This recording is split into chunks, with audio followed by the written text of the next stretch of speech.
Thank you so much. My name is Kathleen Wells. I'm an attorney from Fort Worth. I'm also a board member on Texas Impact, which is located in Austin. And I'm here testifying on behalf of Texas Impact and also occasionally for myself as an individual. Texas Impact, as you know, is a statewide advocacy organization that functions as a council of religious organizations across Texas, Christian, Jewish, and Muslim. And you can tell from our handout to you, we have a list of our members and some more information there for you. The one point I would like to make is that all of our members unanimously are against capital punishment and the death penalty. Full stop. We are against that. And in support of that position, these mainline churches, these are not fringe churches, these are mainline churches. We've given you not only the exact quotations of their resolutions or canons or whatever it is, but we've also given you a link. So if you want to see what a specific church says about something, we've given you that information. We think that the death penalty itself is incompatible with the religious traditions that most Texans represent.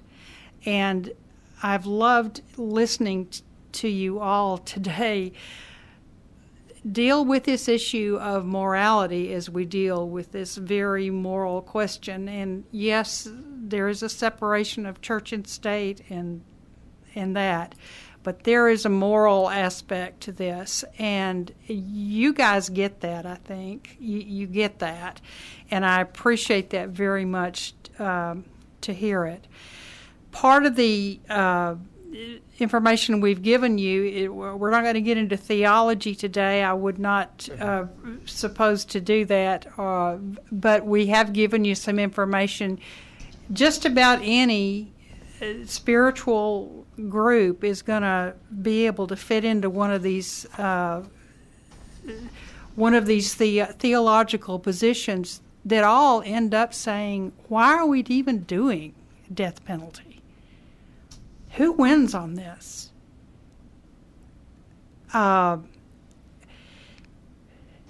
to this specific plan, our second point is on the interim charge.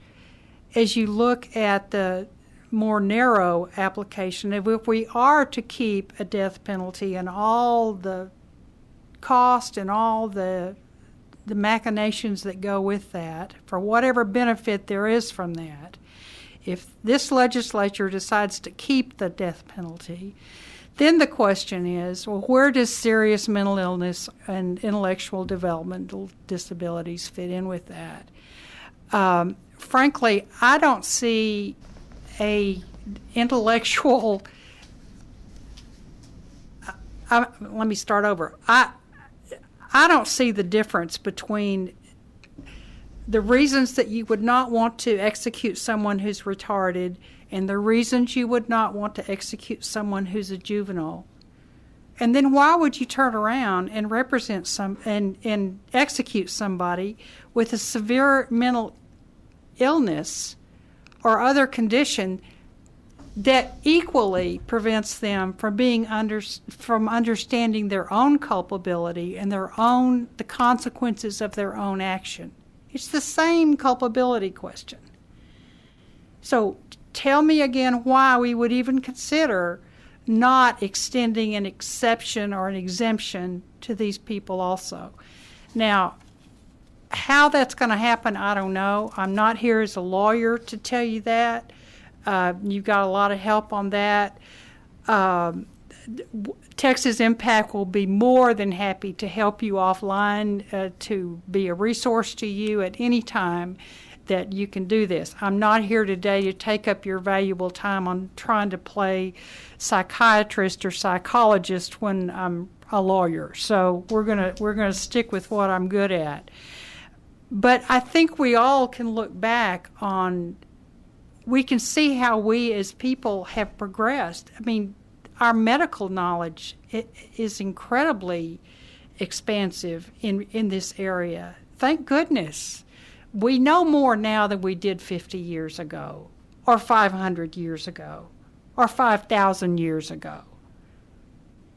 We know more now, and we can deal with this better. We have better technology. Like someone said, in this age, why would we even have a death penalty when we can segregate people that we need to protect ourselves from? Why would we even have the death penalty? Maybe they needed that 4,000 years ago, but why do we need it now? So we're learning. We're doing better. And you guys are here, respectfully, you're here as our voices to help say, how do we do this in the best way that we can now? And I want you to know that the mainline churches in the state of Texas are behind you on this. We want you to look at this. We want you to do, we've heard about how this is hard work. It's horribly hard work. Everybody knows that. I'm in awe of what you're going to end up what the fruits of your labor are going to look like. But it's hard work that's worth doing. And just like a budget is a moral document, this legislation is a moral document. And we want you to know that Texas Impact and the churches of the state are behind you on this. We want to be able to help you and give you some insight on some things if that would help. And you know how to get hold of us. And I'll stop now for any questions that you may have. Kathleen, thank you so much, and I appreciate you putting this together, and also with allowing us to, if we want to delve into each position further, we can follow those links. Sure. And I think it is, and I think you brought up a point that's kind of the purpose of the way that I wanted to construct this hearing. There is a lot of dense legal information that we have to get through. It's a very complex area of our law, and it should be, yes, probably. But we have to maintain some solid footing by which to make those decisions. And absolutely. I think for most of I won't speak for everybody, but I think for most people that's their faith. And so if we don't have that footing to understand where this conversation is heading in those communities, then I don't think we properly build the blocks out from there. And so I certainly appreciate you taking the time. Right. There's also a very excellent paper issued by the American Bar Association, which I assume you guys have, but if you don't, we'll give you the links on that too. What do they do? Excuse me. I'm just kidding. Well, sometimes I don't know. I have a very large report written by them. Yes, I think you probably already have it. Yeah. It's excellent. Yeah, I think everybody should take some time to research that. Thank you.